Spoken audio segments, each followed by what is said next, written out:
आपने लोभ के बारे में बात किया था और फिर उसके उपाय बताए थे दूर करने के, लेकिन वो बहुत मुश्किल मालूम पड़ते हैं और कुछ हजम नहीं होते हैं। तो कुछ आसान तरीका हो, कुछ हजम हो सके, ऐसी कुछ बात कीजिए। नमस्कार।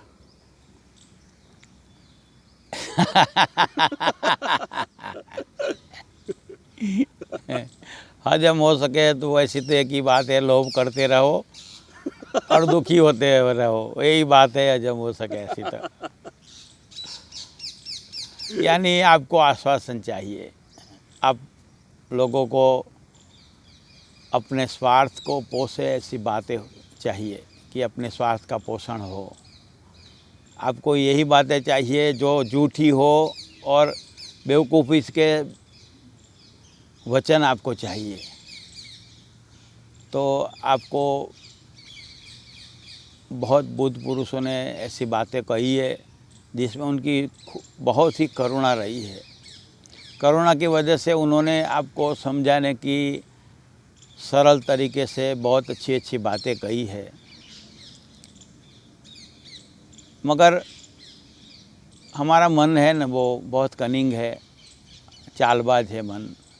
उसने बुद्ध पुरुषों की हर एक बात में से कोई ना कोई फ़ायदा निकाल लिया है, कोई ना कोई ऑब्जेक्शन निकाल के ऐसा रास्ता निकाला है जिसमें अपना लोभ जारी रहे। तो लोभ को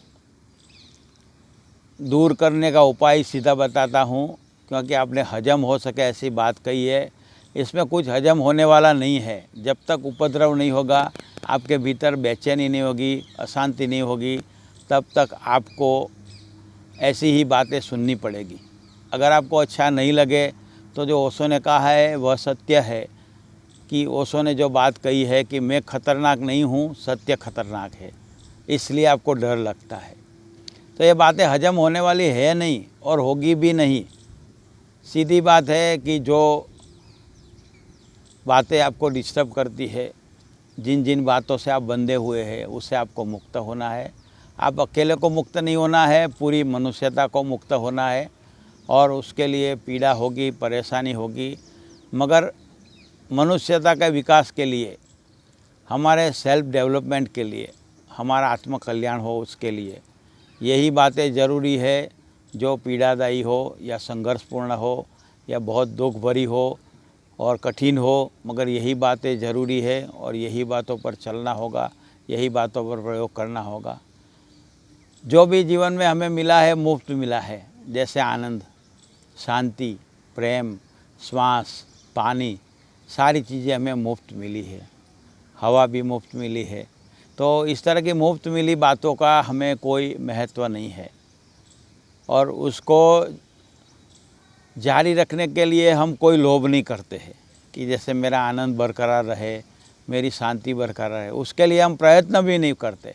लोभ की तो बात जाने दो, प्रयत्न भी नहीं करते। और किस तरह से दुखी हो और कोई सुखी हो तो उसको किस तरह से दुखी किया जा सके, उसकी सारी व्यवस्था हमारी सामाजिक सिस्टम में बनाई गई है। और मन ये सब का मालिक है। इस सब का ये सारी पोजीशन मन ने क्रिएट की है और हमने उस मन की गुलामी को स्वीकार कर लिया है। तो मन हमेशा आपको कहेगा कि बचत करते रहो, पैसे बचाते रहो। तो मैं ये नहीं कहता हूँ कि बचत मत करो, मैं ये कहता हूँ कि आपकी ज़रूरत जितनी है उससे 15-20% ज़्यादा बचत करो। मगर इससे ज़्यादा बचत करके क्या करोगे? अभी यहाँ मैंने बहुत सारे लोगों को देखा है कि बाप ने बहुत तरह की बचत की, मगर बेटा उससे भी ज़्यादा कमाने लगा, तो बाप की हुई बचत काम नहीं आई। ऐसा बहुत लोगों के जीवन में मैंने देखा है। मकान बनाने के बारे में, मिलकत, ज़मीन के प्लॉट इकट्ठे करने के बारे में, बहुत तरह की बातों को आप देखें तो आपको पता चलेगा, समाज में भी, दुनियादारी में भी, कि जो जो इकट्ठा करते हैं वो शायद ही उसको खुद को काम आता है, वो दूसरे ही उसका यूज़ करते हैं और दूसरे को ही उसका फ़ायदा होता है। तो आपको एक बात समझनी है कि लोभ से मुक्त होना है तो दान करो। मन कहेगा बचाव करो और मन से विरुद्ध काम करो तो लोभ से मुक्ति मिलेगी, मिल सकती है। आपको चाहिए तो मिल सकती है, आपको नहीं चाहिए तो नहीं मिल सकती है। आपकी स्वतंत्रता सबसे पहले है। और आपको मैं तो रिक्वेस्ट कर सकता हूँ, आपको देखता हूँ कि इतनी पीड़ा में फंसे हो, इतने दुख में फंसे हो और पैसा कमाने की लालच में हालत ये हो गई है कि टाटा अभी बटाटा बेचने लगा है, रिलायंस वाले अभी सब्जी बेचने लगे हैं। इन लोगों को हर एक उद्योग में अपना नाम चाहिए, हर एक उद्योग में से, हर एक सेक्टर, उद्योग के सेक्टर में से अपनी कमाई चाहिए। और इस तरह से वो छोटे छोटे व्यापारियों को, छोटे छोटे लोगों के बिजनेस बंद कराते हैं और उनका नुकसान होता है। मैं कोई स्पिरिचुअल एस्पेक्ट से बात करता हूँ, इतना ही नहीं है, ये सोशल इकोनॉमिकल एस्पेक्ट से भी बात देखें तो ये बात सच है। और वो ज़रूरी है कि हम इस बात को समझें कि ज़्यादा लोभ करने से ज़्यादा पीड़ा होगी, ज़्यादा रिलेशन ख़राब होंगे। कोई आदमी है, इसका नाम मैं दे देता हूँ सीधा ही, मुकेश अंबानी है। वो रात के 2 बजे खाना खाता है। 2 बजे जो आदमी खाएगा उसकी तबीयत कैसे अच्छी होगी। तो इतना मार्केट, रात को मार्केट देखने का, इंटरनेशनल मार्केट देखने का लोभ छोड़ नहीं सकता है आदमी। रात को भी बिजनेस करने का सपना छोड़ नहीं सकता, इसलिए रात को 2 बजे खा के जो आदमी सो जाएगा उसकी तबीयत ख़राब होगी और उसको वृद्धावस्था में प्रॉब्लम हो तो उसके लिए वो खुद ही जिम्मेदार है। तो ऐसे बहुत सारे लोग हैं जो गलत तरीके से, गलत ढंग से जीते हैं। अपनी नींद की, अपने खाने की, अपने श्वास की व्यवस्था के बारे में कोई साइंटिफिक अप्रोच रखते नहीं है और उसकी वजह से उनकी लाइफस्टाइल ख़राब होती है और उनके जीवन में दुख होता है। तो आपको बताता हूँ कि लाइफस्टाइल ऐसी रखो जिसमें लोभ कम से कम हो, दान का भाव ज़्यादा से ज़्यादा हो। छोटा छोटा दान करें, आपकी जितनी कैपेसिटी है उतना दान करें। एक बात यह है। और दूसरी बात आपको बताऊं कि आप जिन जिन लोगों को मिले उनके साथ प्यार से बात तो कर सकते हैं ना। आप ये समझने की कोशिश करें कि लोभ होगा तो आदमी क्या सोचेगा, इसको रिश्ते बनाएंगे, इसके साथ इसको बुलाएंगे तो शायद पैसा मांगेगा, इससे रिश्ते बनाएंगे शायद कोई वस्तु मांगेगा। रिलेशनशिप में किसी को स्माइल दे दोगे तो वो आदमी अपने साथ पहचान बना के कोई फ़ायदा लेने की बात करेंगे। लड़के लड़की के रिलेशनशिप में भी ऐसा ही होता है कि मेरा रिचार्ज करवा देना, मेरा ये फ़ायदा देना, मुझे ये फ़ायदा देना, मुझे ये ला के देना। इस तरह की बहुत सारी बातें रिलेशनशिप में भी आती है और इसमें लोभ की वृत्ति जितनी ज़्यादा होगी उतना ज़्यादा प्रॉब्लम होगा। जितना बांटने का भाव होगा, ओशो ने कहा है बेशर्त बांटो, बेशर्त प्रेम करो। जो भी दो उसमें कोई भी तरह की कंडीशन नहीं होनी चाहिए, कोई भी तरह का स्वार्थ नहीं होना चाहिए, किसी भी तरह की लालच नहीं होनी चाहिए। तो दान ऐसी जगह पर करो जहाँ पर हमें बांटने में आनंद मिले और ऐसी जगह पर करो जिसमें कोई हमारी शर्त ना हो। बेशर्त प्रेम और बेशर्त दान होगा तो लोभ अपने आप छूट जाएगा। इस तरह की बातों को आपको ध्यान रखना है। पीड़ा तो ज़रूर होगी और आप खुद ही बताओ कि ऐसे कौन से प्रॉब्लम है जीवन में कि जिससे आप मुक्त होना नहीं चाहते।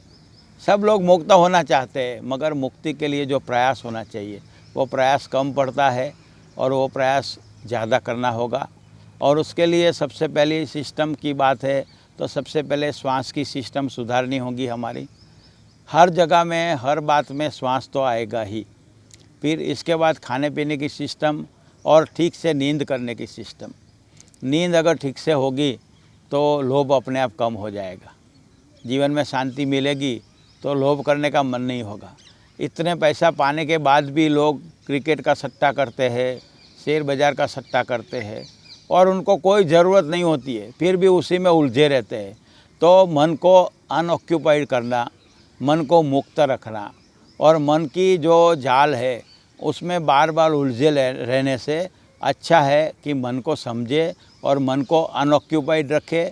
तो अनऑक्यूपाइड माइंड है वो मेडिटेशन में जाने के लिए बहुत सहयोगी होगा।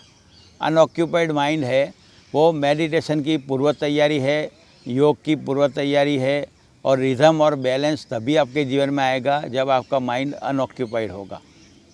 तो 1 कलाक ध्यान करो। ओशो ने जो बताया है वो सक्रिय ध्यान, कुंडलिनी, नटराज, नाद ब्रह्म, नो माइंड, कोई भी मेडिटेशन 1 कलाक करो। बाकी के 23 कलाक अपने मन को अनऑक्यूपाइड रखने की कोशिश करो कि जिसमें लोभ के बारे में, ज़रूरत से ज़्यादा कमाने के बारे में कोई चिंता न ले, सिर्फ रिलैक्स रहे और आपके लिए डेस्टिनी में जो बताया गया है वो आपको धीरे से भीतर से दिखाई देगा और शांति से देख के उसके अनुसार जीवन, स्वयं स्फूर्त जीवन रखे। एक बात। दूसरी बात आपको बता दूं कि श्री तवरिया जी ने बताया है वो रिदमिक ब्रीदिंग की बात है।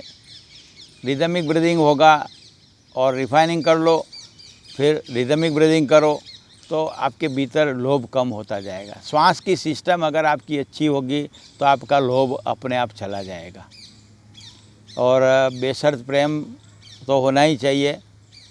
पैसों की लालच है वो कभी छूटने वाली नहीं है और पैसे की ज़रूरत भी होती है, तो पैसे का जो व्यवहार है वो नॉर्मल रहना चाहिए।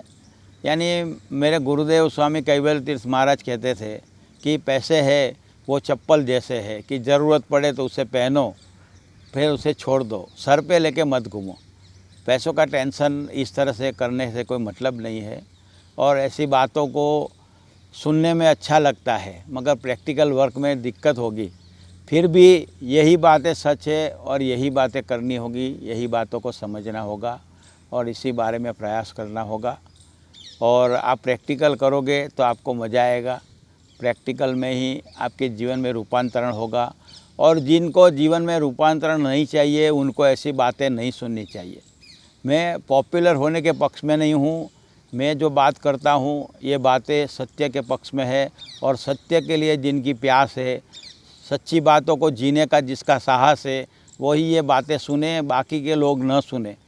साधु संत है वो पूछते हैं कि दान करना है बेटा तो यहाँ दे जाओ, आश्रम है अपना, यहाँ मंदिर है, यहाँ मस्जिद है, गुरुद्वारा है, यहाँ दान दे जाओ, हम इतने इतने भले भले कार्य करते हैं, अच्छे अच्छे कार्य करते हैं।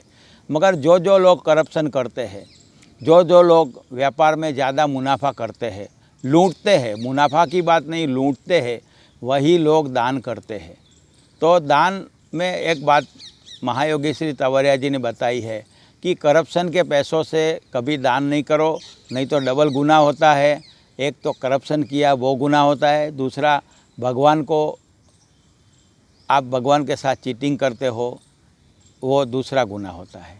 तो गलत पैसा कमाने के बाद हॉस्पिटल बनाओ, इसके बाद मंदिर, मस्जिद, गुरुद्वारा या चर्च बनाओ, कोई मतलब नहीं, मगर उससे आपका ज़्यादा नुकसान होगा और आपके जो जीवन की, ब्रेन सिस्टम की जो बात है उसमें आपका बहुत नुकसान होगा और उसमें हम आपके जन्म बढ़ते जाएंगे। तो इस तरह की बातों को आपको मैंने कहा है, आपको प्रैक्टिकली समझ के प्रयोग करना है और ये बातें सदियों सदियों तक एक सी रहेगी कि जब तक ये प्रैक्टिकल नहीं करोगे तब तक लोभ से मुक्ति नहीं होगी। पीड़ा तो होगी और मैं चाहता हूँ कि आपके दिल में पीड़ा हो कि मैं कैसे मुक्त हो, इस बात की पीड़ा हो और उसके लिए सारे प्रयास करें। संघर्षपूर्ण, पीड़ापूर्ण जीवन है तो उसे ज़्यादा पीड़ापूर्ण न बनाए, मगर प्रयास भले पीड़ा वाले हो, भले तकलीफ़ देने वाले हो, मगर प्रयास करोगे तो जीवन में आनंद, प्रेम, शांति आएगा। उतना अस्तित्व की ओर से, सब साधु संतों की ओर से, सब परमात्माओं की ओर से ये प्रॉमिस है कि आप सच्चे प्रयास करोगे तो आपके जीवन में आनंद, प्रेम और शांति आएगा। आज इस महायात्रा में आप चलते रहे और ज़्यादा प्रयास करते रहे, ऐसी मेरी शुभेच्छा है और इस शुभकामना के साथ यहाँ रुकते हैं। नमस्कार, धन्यवाद।